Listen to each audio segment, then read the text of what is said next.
when you look at the great games we have this weekend, and maybe it's just there's so many great games, you can't find a spot for all of them for people to watch them.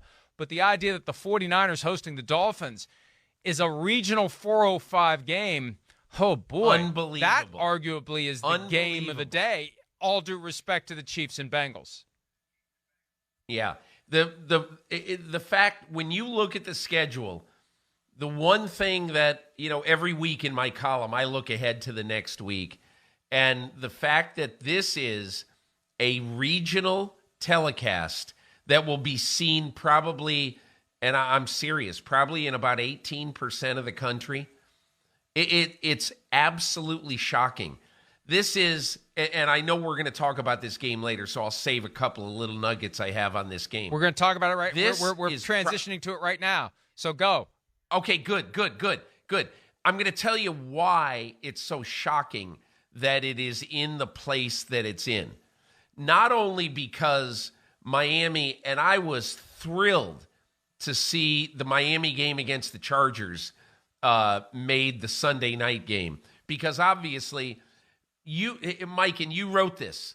You said, imagine how bad Russell Wilson and the Denver Broncos are for the NFL to be flexing out of a Mahomes game. There's two rules in the NFL office, okay? Don't flex out of the Dallas Cowboys. Don't flex out of Mahomes, period. And for them to flex out of Mahomes, that tells you that everybody in the NFL office thinks it's going to be 26-0 with 10 minutes left in the second quarter. That's what it tells you. Not 26, but whatever it is. So let's now go back to the fact that a game this good can be on television to 18% of the country. It's amazing. And the reason why I think that Miami is so interesting right now is that as much as any team can be hidden in the NFL, much as any good team, the Miami Dolphins are the most explosive team right now, downfield offensive team in football right now. And honestly, they've been hidden. And in my opinion, they could get flexed again.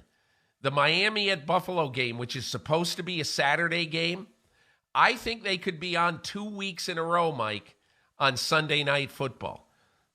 After going home and getting home at 9 o'clock in the morning after that Sunday night game at the Chargers, my guess is that they're going to be flexed into the Sunday night game the next week at Buffalo, where I'm sure it'll be nice and toasty at 8:20 on Sunday evening.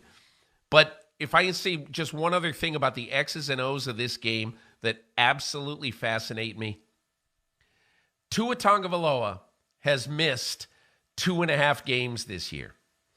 And on passes thrown more than 10 yards beyond the line of scrimmage this year, he leads the NFL, according to Next Gen Stats. He leads the NFL in downfield passes thrown in the center of the field. And what I mean is that Next Gen Stats separates the field into three 18-yard lanes, okay?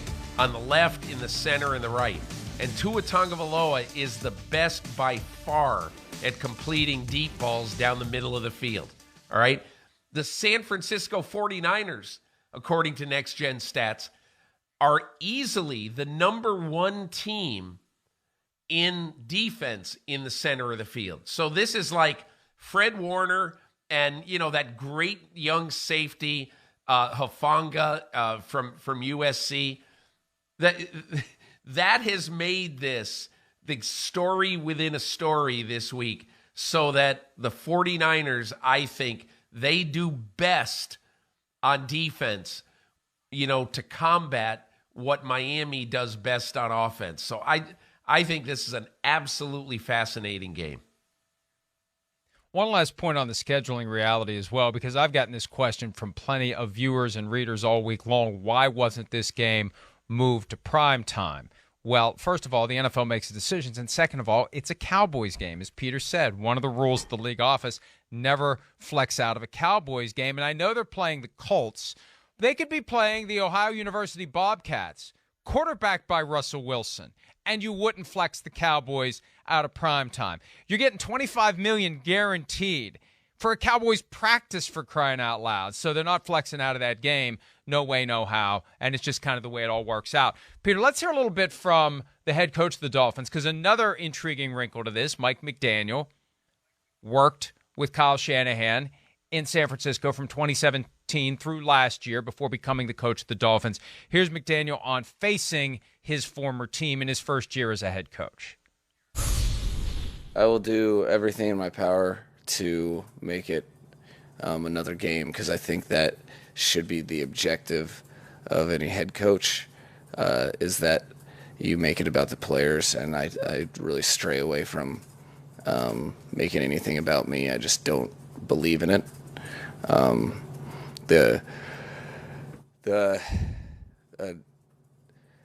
think that I have a very high opinion of the 49ers franchise and players, coaches, staff members. I have a lot of love for anybody that I work with, especially for that extended period of time. Great point that Chris Sims made yesterday. Mike McDaniel knows DeMeco Ryans' defense better than Kyle Shanahan knows Josh Boyer's defense. Boyer's the coordinator in Miami. Ryans was the coordinator last year in San Francisco when Mike McDaniel was there. McDaniel, a really smart guy, encyclopedic knowledge, took a lot of notes, I'm sure, when he was working with Kyle Shanahan and picked up on a lot of things. And, yes, Shanahan knows him, but he knows the whole operation. And that just adds to the chess match of who's going to do what when to take advantage of the unique knowledge that they have about the other guy, Peter. Mike, I can't get over the pineapple. You got. Oh, there's the pineapple. Staring. It's not upside when you down. were staring at Mike McDaniel down, right there. Could you get over the pineapple? I mean, I don't know. That is the most distracting background that any coach or player speaks to every week in the NFL. I mean, we should have a vote. What is the weirdest background for any coach or player? This is the runaway winner. You've got the Dolphins and you've got the pineapple. Just very off-putting. Okay, so one of my favorite moments of the season. One of my favorite moments of the season, though, when we recognized in real time during the program the significance of the upside-down pineapple. Do we have the upside-down pineapple, or do we not have it? I mean, that was... We'll see. They're efforting. Efforting.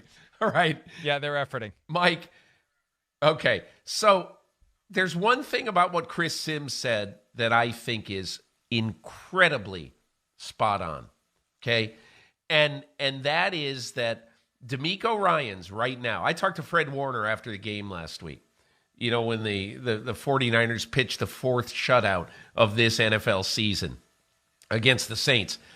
And he talked about the thing he loves about DeMeco Ryans is, he's a former player. He understands how players feel, what they want to do. He has a player feel of the defense.